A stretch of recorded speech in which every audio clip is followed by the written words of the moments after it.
Have you ever found yourself standing in a room full of people, heart racing, wondering, how do I start a conversation? Picture this. It's the first day of summer camp and you're surrounded by new faces. You're nervous, your palms are sweaty, and every word feels like it's stuck on the tip of your tongue. But then you notice one person smiling at you, and suddenly the tension eases a bit. That moment marks the beginning of mastering small talk, a skill that can open doors to new friendships and exciting opportunities. Today, we're going to explore how to be good at small talk and even master it. Whether you're at school, a community event, or just hanging out at a local park, these clear steps and practical tips will help you connect with others, boost your confidence, and have fun along the way. Let's dive right into the basics. Small talk is more than just a few casual words. It's the art of engaging with someone through friendly, relaxed conversation. It's a way to break the ice, build connections, and share moments that can turn strangers into friends. And the best part, anyone can learn how to do it with practice and a little bit of guidance. Here are the key steps to master small talk. Step 1.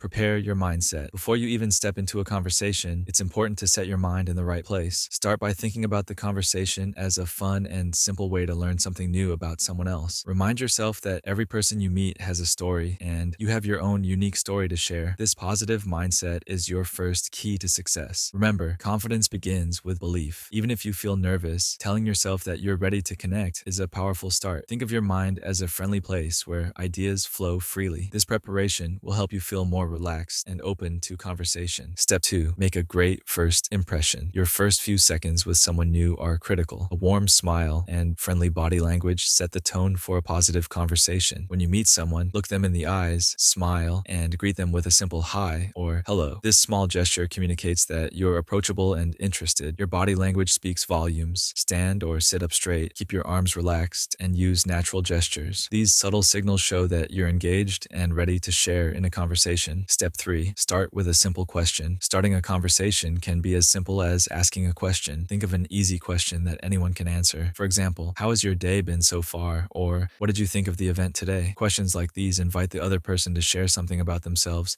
without feeling pressured. Keywords: question, engagement, connection. Remember, the goal is to create a space where the other person feels comfortable. Keep your question light and genuine. A thoughtful question can lead to a surprising and interesting conversation. Step 4. Listen and show interest. Once the conversation begins, the real magic happens when you listen. Good small talk is a two-way street. When the other person speaks, give them your full attention. Nod occasionally, maintain eye contact, and let your expressions show that you're engaged. Listening isn't just about hearing words. It's about understanding the person behind them. Ask follow-up questions like, that sounds interesting. Can you tell me more about it? Or what made you decide to try that? By showing genuine interest, you encourage a deeper and more meaningful dialogue. Step 5. Share a little about yourself. While listening is important, sharing a bit about yourself is equally key. Small talk isn't an interview, it's a conversation. When you talk about your own experiences, you build a bridge of shared understanding. For instance, if you're talking about a recent school project or a fun hobby, say something like, I recently started playing guitar and it's been a really cool experience. What about you? Do you have any hobbies? This exchange creates balance and shows that you're willing to open up too. Step 6. Use transition phrases. Sometimes conversations can hit a pause. When that happens, having a few transition phrases ready can help keep the dialogue flowing. Phrases like, by the way, or speaking of that, can smoothly change the topic or bring in new ideas without any awkward silence. For example, if you're discussing a school event and want to shift to talking about weekend plans, you could say, by the way, do you have any exciting plans for the weekend? These simple transitions are like bridges that carry the conversation to new and interesting topics. Step 7. Practice regularly. Like any other skill, becoming great at small talk takes practice. Look for opportunities to engage in conversation at school, during sports, or even while waiting in line at the grocery store. Every conversation is a chance to improve. Set small goals for yourself. For instance,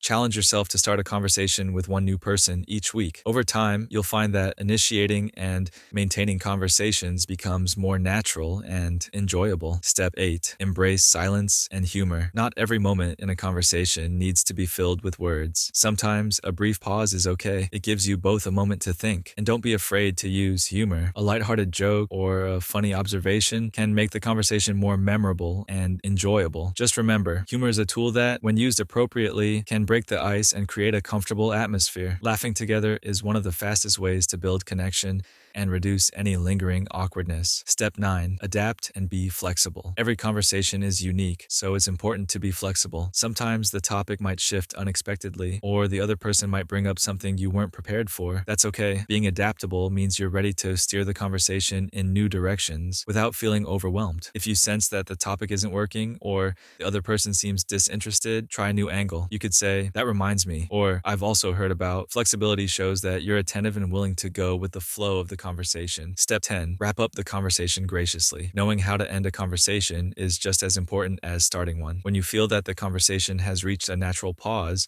wrap it up on a positive note. You might say, "It was really great talking with you. I hope we can chat again soon," or "I enjoyed hearing your story. Have a fantastic day." Ending the conversation gracefully leaves a lasting positive impression. It shows that you value the interaction and leaves the door open for future chats. Mastering small talk isn't about memorizing a script or pretending to be someone you're not. It's about being genuine, showing interest in others, and gradually building your confidence. Every conversation is a chance to learn something new about the world and the people around you. Remember, the key is to relax, smile, and be curious. Life is full of opportunities to connect. Each conversation is a step towards becoming a better communicator. With these simple steps, you're well on your way to transforming nervous moments into exciting connections. If you found these steps helpful and you're excited to try them out, don't forget to hit that like button, share this video with your friends, and subscribe for more tips on building confidence and making connections. Your journey to mastering small talk is just beginning, and we're here to help every step of the way. Thanks for listening, and remember, every conversation is an opportunity to learn, grow, and connect with someone new. Now go out there and start chatting.